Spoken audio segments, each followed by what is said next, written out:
If you plan on selling your home for sale by owner, there are 3 things that many people will do that will guarantee that you scare away all the buyers that come look at your house. And it's not what most for sale by owners think. So stay tuned for this video and I'm gonna break those 3 down. Hey guys, welcome back to my channel. My name is King Jerome and I'm a Wisconsin-based realtor. And on this channel, I love to show families and people like yourselves who are looking to save some money in selling their own home and teach you everything that you need to know, because I believe it's everybody's right to be able to sell their own home if they want to. So let's talk about 3 big things that a lot of people end up missing, or not end up missing, but 3 things that will for sure scare away some buyers, or a lot of buyers, as a matter of fact. Number 1, bad or missing photos. So when I say bad and missing photos, they don't look professional, right? Like if you go on Zillow right now, you see all the photos for a certain house. They look very bright, right? They look sometimes almost kind of fake, but you know it's real. They're very wide angled. They look very nice and professional, nice and neat and clean. Now, once in a while, you may come across homes on Zillow or Realtor.com or even on the MLS where you start seeing darker looking photos, right? The picture looks dark. There's not a lot of lighting. You might have some clothes around. Even if it's not on the ground or messy, it gives the illusion that it's a rundown house, even if it's not. So a big term that we use a lot in real estate is called staging, right? And if you're not aware what staging is, it's pretty much when we get ready to show the house, whether that's on an open house or just bringing somebody through, or making it available for other people to come through with their agents to go check out the house. You already have furniture preset in there. You make it look real nice, really, really, really nice. And it's in a style where you're attempting to give the prospective buyer the ability to picture themselves living there. Now, a problem is with clothes and things like that, personal belongings, that they're not really able to do that. And it's going to make it feel like the home is cluttered when it's really not. The home is not cluttered. It's cleaned up. Everything is nice and neat.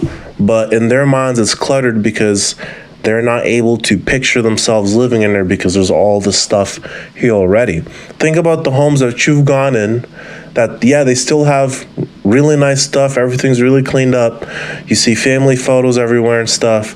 It's kind of hard for you to connect with the home. Maybe not too much, but even just a little bit.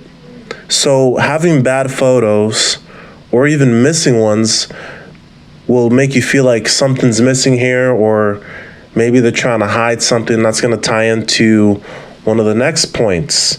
One of the next points being that there's no trust signals. There's not enough information, like basic information. For example, if you write in your listing, nice home, recently remodeled, 3-bed, 2-bath, perfect for a family, and that's it. But you don't mention anything about the things a buyer would be thinking about. How's the foundation? Is there any cracks in it? Is there any leaks in it?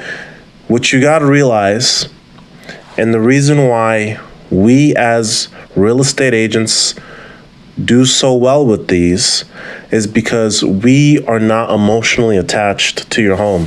So the big thing that you need to be aware of, you have to keep your emotions in check as much as you want, as hard as it is. And granted, it's way easier said than done, but you have to try as hard as you can to keep your emotions in check, because you know the value that your home has. You know how awesome it is going to be for another family, and maybe friends who've come by to your home before, they probably think the same thing. But now when it comes down to someone actually buying the home, they suddenly get all of these sudden they start second guessing themselves. They start having all these reservations about it. For example, I had a buyer recently. We went and seen a home. It's a beautiful home in the country. Everything in this home was pretty much perfect. Like, it was almost the perfect storm for my buyer. It was an unfortunate situation on the seller side, of course, because it's where the current seller unfortunately passed away in the hospital, and then the family is left with the house.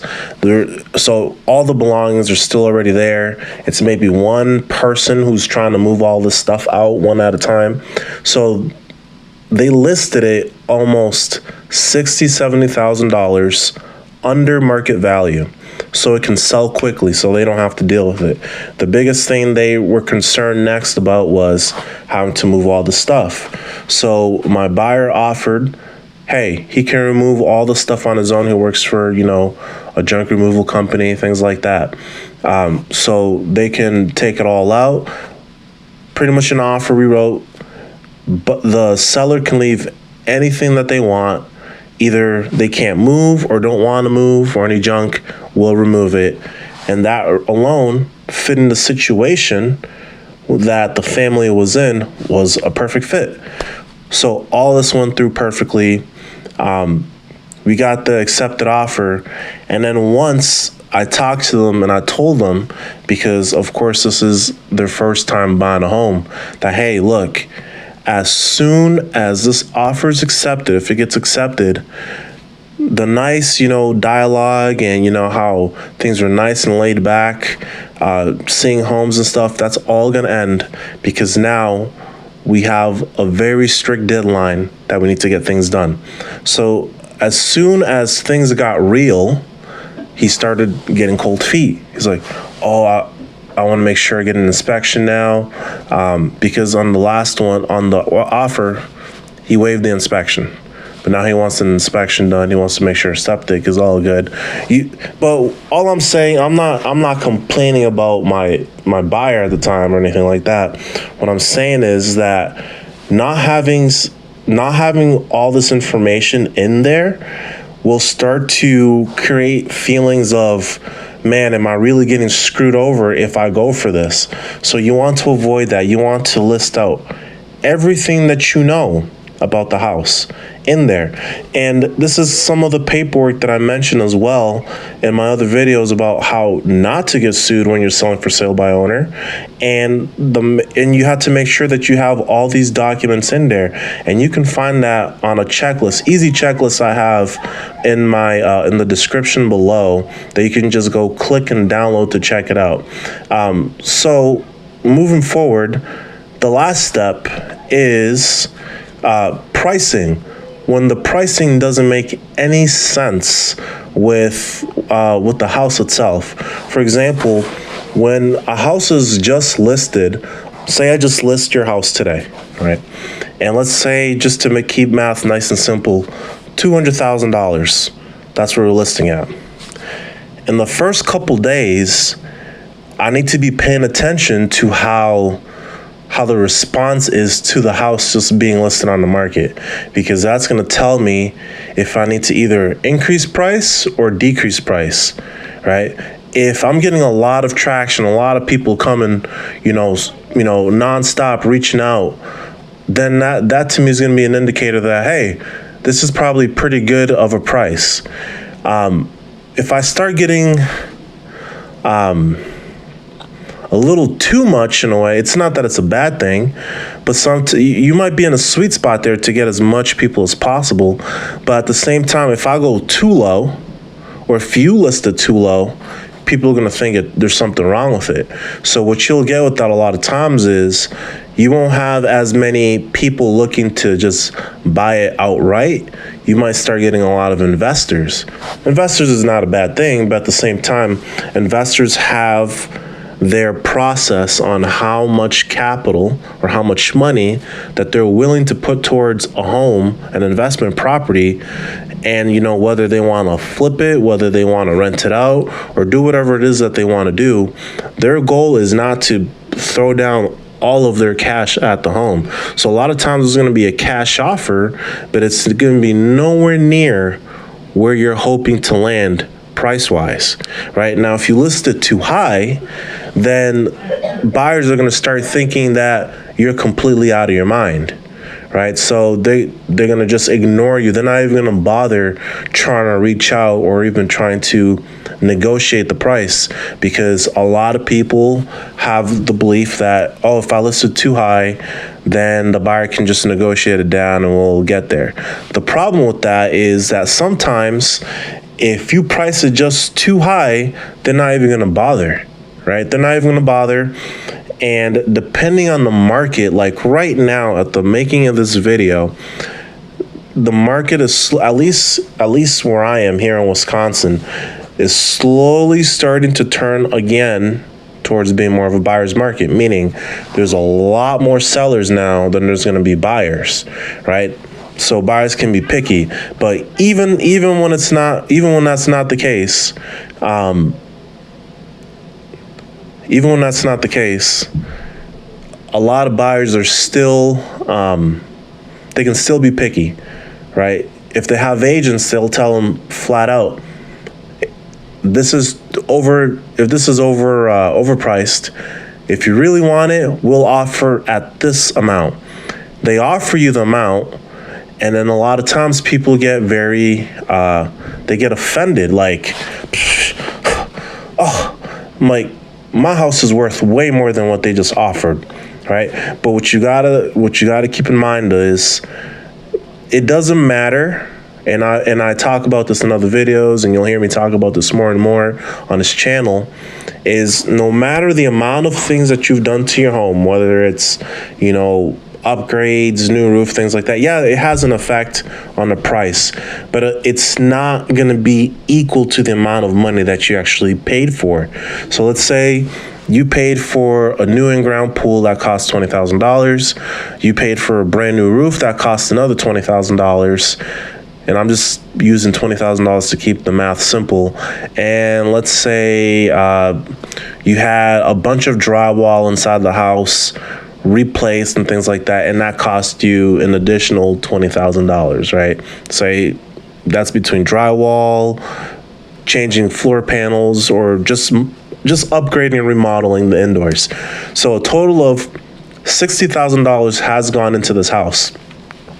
So say your house was originally, the other homes in your area, or your comparables or your comps, what we call them, are all about $200,000 for the style of home that you have, the amount of bedrooms, bath, square footage, where you're located. It's $200,000 usually. Now, let's say you try to list your house at around $260,000, maybe $270,000, $280,000, maybe $300 to recoup your money and still make a profit.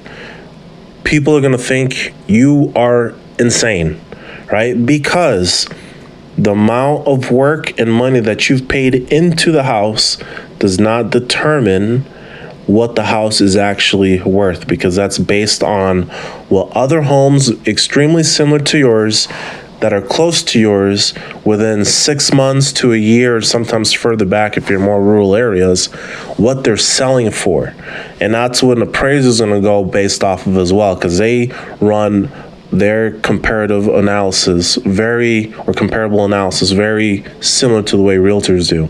So that's something to keep in mind. So I know this was a lot. I know I probably kind of chat a little bit here, but I just really want to make sure that you guys understand these 3 things. Make sure you avoid it. Don't have crappy photos. Make sure they're nice. What's the second one? Make sure you fill in as much information as you possibly can into your listing to build as much trust as possible. And finally, make sure that your pricing is making sense with what you're listing.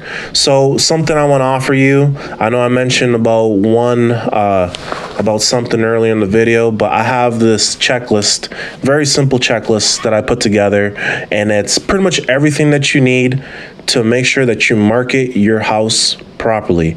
Very quick checklist. Just make sure if that's something that you want to take a look at, just check it on the description down below.